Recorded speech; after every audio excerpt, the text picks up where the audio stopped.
Hello friends, welcome to Divya Ayurvedic centre BMS. Friends, आज हम पढ़ने जा रहे हैं संस्कृत का वैदिकीय सुभाष साहित्यम का अध्याय नंबर 6, जिसका नाम है व्यायाम विज्ञानियम। ठीक है। इससे पहले भी हमने एक लेक्चर इस पे पढ़ रखा है, जिसमें हमने आधे चैप्टर को उसमें कर लिया था। ठीक है। अगर आपने वो वाला लेक्चर नहीं पढ़ा है तो सबसे पहले जाकर उस लेक्चर को पढ़ें, उसके बाद इस लेक्चर को पढ़ना। और फ्रेंड्स, अगर मेरे लेक्चर्स आपको पसंद आते हैं तो उस लेक्चर को लाइक ज़रूर करना और अपने फ्रेंड्स में शेयर करना। और अगर आप चैनल पर नए हैं तो इसको सब्सक्राइब जरूर करना। और अगर कोई प्रॉब्लम है किसी भी चीज़ को लेकर तो आप कमेंट बॉक्स में बता सकते हैं, या फिर हमारे इसके डिस्क्रिप्शन में आपको एक व्हाट्सएप ग्रुप का लिंक दिया होगा, उससे आप व्हाट्सएप ग्रुप को ज्वाइन करके उसके अंदर अपनी प्रॉब्लम्स को बता सकते हैं। ठीक है। तो फ्रेंड्स, हम इसके अंदर हमने 10 श्लोक तक या फिर 9 श्लोक तक हमने पढ़ लिया था। आज हम पढ़ने वाले हैं इस चैप्टर का 10th श्लोक। ठीक है। इसके अंदर मैंने बताया था आपके पहले वाले लेक्चर में कि इसके अध्यायों में से 10 अध्याय हमें पढ़ने होते हैं, उनमें क्वेश्चंस किस तरीके से आते हैं, उनमें हमें क्या क्या आंसर लिखने होते हैं। ठीक है। मेनली वो पूछता है, जैसे मान लो ये श्लोक दे देगा, हठ से प्रथमा अंगत्वादासनम पूर्व मुच्यते कुर्यात दासनम स्थैर्यम आरोग्यम चांग लाघवम। ठीक है। उसके बाद इसका लिख देगा संदर्भ सहित व्याख्या कीजिए। तो सबसे पहले आपको लिखना होता है इसका संदर्भ। संदर्भ लिखने के लिए मैंने बताया था कि आप इसमें से कोई भी वर्ड याद कर लेंगे। ठीक है। जिससे कि आपको ये अंदाज़ा लग जाए कि ये किस चैप्टर से आया हुआ है। जैसे आप इसमें से याद कर सकते हैं, स्थैर्यम आरोग्यम चांग लाघवम। ठीक है। यानी कि हमारे शरीर को स्थिरता, ठीक है, और आरोग्य, और हमारे शरीर को लघुता प्रदान करने वाला। ठीक है। ये इसकी मीनिंग हो गई। तो आपको ये वर्ड सिर्फ याद रखना है, स्थैर्यम आरोग्यम चांग लाघवम।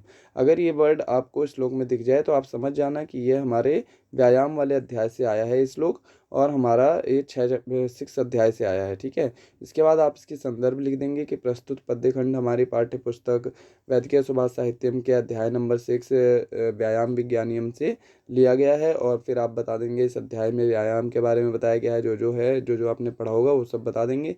इसके बाद आप इसकी व्याख्या करेंगे। व्याख्या के अंदर आप ध्यान रखना कि ज़्यादातर व्याख्या के अंदर आप वही लिखें जो इस श्लोक में बताया गया हो। ठीक है।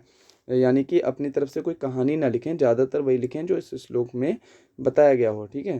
तो मैंने आपको बता दिया है किस तरीके से आपको आंसर लिखना है। इसके बाद हम चलिए अब इस लेक्चर को आगे स्टार्ट करते हैं, यानी कि इस चैप्टर को ख़त्म करते हैं। ठीक है।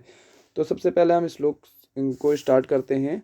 हठस से मतलब होता है हठ योग। ठीक है। हठस से मतलब होता है हठ योग प्रथमा अंगत्वादासनम, अर्थात हठ योग जो है वो प्रथम अंग है। ठीक है। प्रथम अंग होने से पूर्व मुच्यते, यानी कि उसके पूर्व के गुण कुर्यात दासनम। ठीक है। कुर्यात दासनम का अर्थ हो गया क्या? कुर्यात मतलब होता है उत्पन्न। ठीक है। और दासनम मतलब होता है दासनम नहीं होता, ये आसनम होता है। ठीक है। कुर्यात ये दा लगा हुआ है ओनली पढ़ने के लिए। कुर्यात मतलब होता है उत्पन्न, और आसनम मतलब होता है आसन। स्थैर्यम आरोग्यम, यानी कि स्थिरता, यानी हमारे शरीर को स्थिरता यानी दृढ़ता प्रदान करना, और आरोग्यम मतलब आरोग्यता प्रदान करना। चांग लाघवम अर्थात हमारे शरीर को लघुता उत्पन्न करना हमारे शरीर के अंदर। ठीक है। ये टोटल इसकी मीनिंग हो गई। अब इसको हमको लिखना किस तरीके से है, तो हमें लिखना है कि जो हठस यानी हठ योग है वो प्रथम अंग होने से, यानी कि आसन का प्रथम अंग होने से यह हमारे शरीर एवं मन में स्थिरता उत्पन्न करती है, और आरोग्य उत्पन्न करता है, और हमारे शरीर में लघुता को उत्पन्न करता है। ठीक है। इस तरीके से आपको इसकी व्याख्या लिखनी है। ठीक है। इसके बाद हम इसके आगे के श्लोक को देखेंगे, श्लोक नंबर 11, जिसमें हमें बताया गया है क्या, आरोग्य के बारे में। ठीक है। तो चलिए हम इस श्लोक को भी कंप्लीट करते हैं। तो जैसा कि मैंने बताया हुआ है कि इसके अंदर आपको श्लोक नहीं याद करने हैं एक भी, बस श्लोक के कुछ वर्ड्स को आपको याद करना है, जिससे आपको ये पता चल जाए कि वह श्लोक किस अध्याय से आया हुआ है, जिससे आप संदर्भ को लिख सकें। ठीक है। तो इसके अंदर हम याद कर लेते हैं आरोग्यम भास्कर आदि। ठीक है। यानी कि भास्कर मतलब होता है सूर्य देवता, और आरोग्यम मतलब आरोग्यता। ठीक है। तो इसका मीनिंग क्या हुआ कि भास्कर यानी सूर्य देवता से हमें आरोग्य की इच्छा करनी चाहिए। ठीक है। इसके बाद है अग्नि। ठीक है। अग्नि से हमें धन की इच्छा करनी चाहिए। ठीक है। उसके बाद ज्ञानम यानी ज्ञान की इच्छा हमें किससे करनी चाहिए, तो माहेश्वर यानी कि शंकर जी से हमें ज्ञान की इच्छा करनी चाहिए। ठीक है। उसके बाद है हमारा विष्णु जी से हमें किसकी इच्छा करनी चाहिए, मोक्ष का, ठीक है। मिच्छा यानी कि मोक्ष, मोक्ष यानी विष्णु जी से हमें मोक्ष की इच्छा करनी चाहिए। तो इसके अंदर आप याद रखना आरोग्यम भास्कर अगर ये वर्ड आ जाता है और ज्ञानम माहेश्वर अगर ये वर्ड दोनों आ जाते हैं तो आप समझ जाना ये श्लोक हमारे व्यायाम चैप्टर से आया हुआ है। और फिर आप इसके संदर्भ लिख देंगे जैसा कि मैंने बताया हुआ है और उसके बाद आप इसकी व्याख्या लिख देंगे, ठीक है। तो इन दोनों की मीनिंग अगर आपको पता है तो आप पूरी इसके अगर एक बार आपने पढ़ा हुआ है पूरे मीनिंग को तो आप इसकी मीनिंग बिना देखे भी लिख सकते हैं, ठीक है। तो आरोग्यम भास्कर यानी सूर्य देवता से हमें आरोग्य की इच्छा करनी चाहिए, अग्नि से हमें धन की इच्छा करनी चाहिए, महेश्वर यानी शंकर जी से हमें ज्ञान की इच्छा करनी चाहिए और विष्णु जी से हमें मोक्ष की इच्छा करनी चाहिए, ठीक है। ये वाला श्लोक हो गया। इसके आगे हम अगला श्लोक करते हैं। अगला श्लोक है हमारा ये वाला, ठीक है, ठीक है। इस श्लोक में आपको याद रखना है आदित्यस्य सॉरी एक मिनट आदित्यस्य नमस्कारम, ठीक है, अर्थात सूर्य नमस्कार, ठीक है। तो आप इसमें ये लाइन बस याद रखना, ये लाइन आती है आप समझ जाना कि ये व्यायाम चैप्टर से आया हुआ श्लोक है, ठीक है। इसके बाद आपको इसकी व्याख्या लिखनी है, ठीक है। तो अब हम देखेंगे इसकी व्याख्या क्या होगी।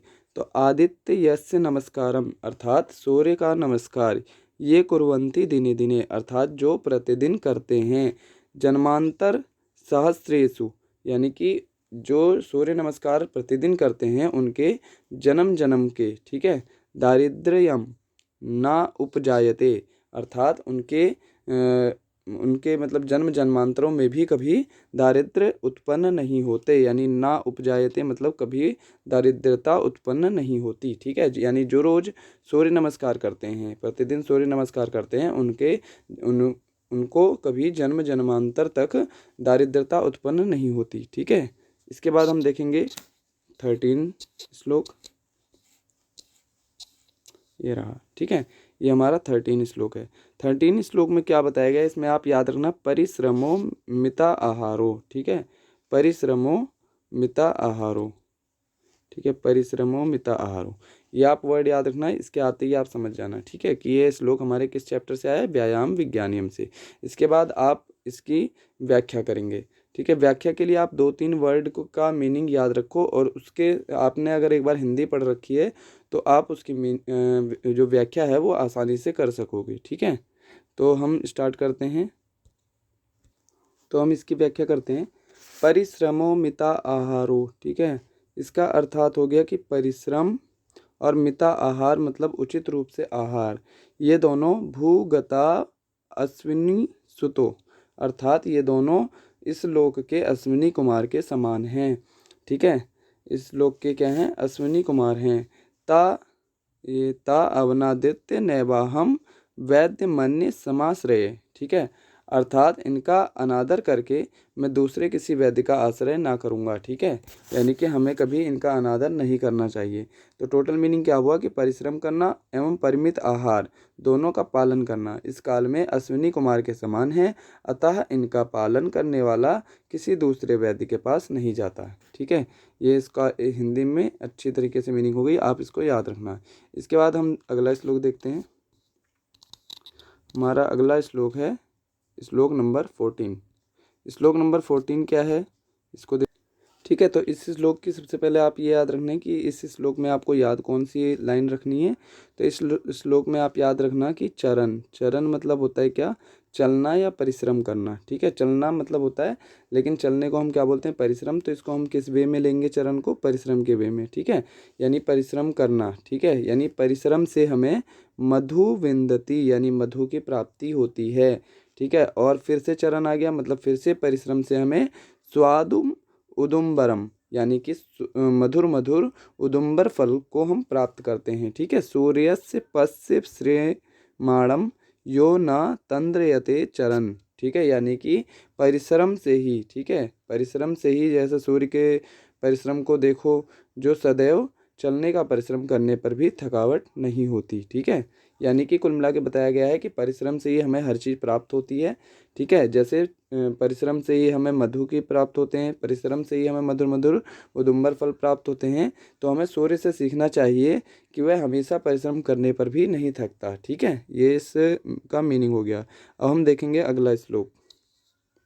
हमारा अगला श्लोक और लास्ट श्लोक है 15 श्लोक, ये हमारे इस चैप्टर का लास्ट श्लोक। ठीक है, तो इस श्लोक में आपको याद क्या रखना है कि कलिह शयानो भवति। ठीक है, अगर ये वर्ड आ जाए तो आप समझ जाना कि ये हमारे व्यायाम चैप्टर का श्लोक है, या फिर चरण आ जाए तो आप समझ जाना कि हमारे व्यायाम वाले श्लोक का मतलब चैप्टर का श्लोक है। ठीक है, इसके बाद हम इसकी व्याख्या को देखते हैं। तो कलिह शयानो भवति अर्थात कलिह मतलब होता है क्या, कलयुग में। ठीक है, कलयुग में। शयानो मतलब होता है निद्रा, भवति मतलब होता है लेने वाला। ठीक है, यानी कि कलयुग में निद्रा लेने वाला, और संजिहा नस्तु द्वापरः यानी द्वापर में त्यागने वाला। ठीक है, संजिहा नस्तु मतलब होता है त्यागने वाला, द्वापरः मतलब होता है द्वापर में।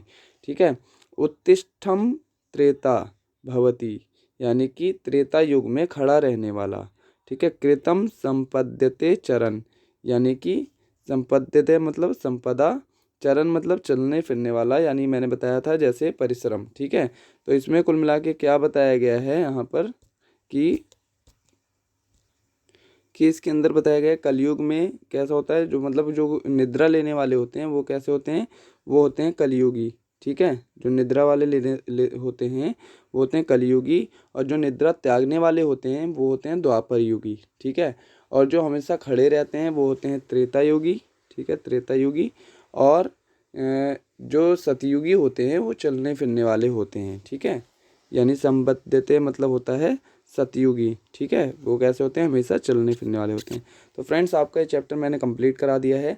6 चैप्टर आपका बिल्कुल कंप्लीट हो चुका है। आप दोनों लेक्चर पढ़ के इसको अच्छे से कर सकते हैं, और अगर कोई प्रॉब्लम है तो व्हाट्सएप ग्रुप को ज्वाइन करके वहाँ पे डिस्कस कर सकते हैं, या फिर कमेंट करके भी बता सकते हैं। तो फ्रेंड्स, अगर ये चैनल आपको पसंद आ रहा है, इसके लेक्चर्स पसंद आ रहे हैं, तो इसको सब्सक्राइब करें और ज़्यादा से ज़्यादा अपने फ्रेंड्स में शेयर करें, और इस चैनल को सपोर्ट करें। ठीक है फ्रेंड्स, तो मिलते हैं नेक्स्ट लेक्चर में, जिसमें हम पढ़ेंगे इसका अगला चैप्टर, चैप्टर नंबर 7। ठीक है, थैंक यू।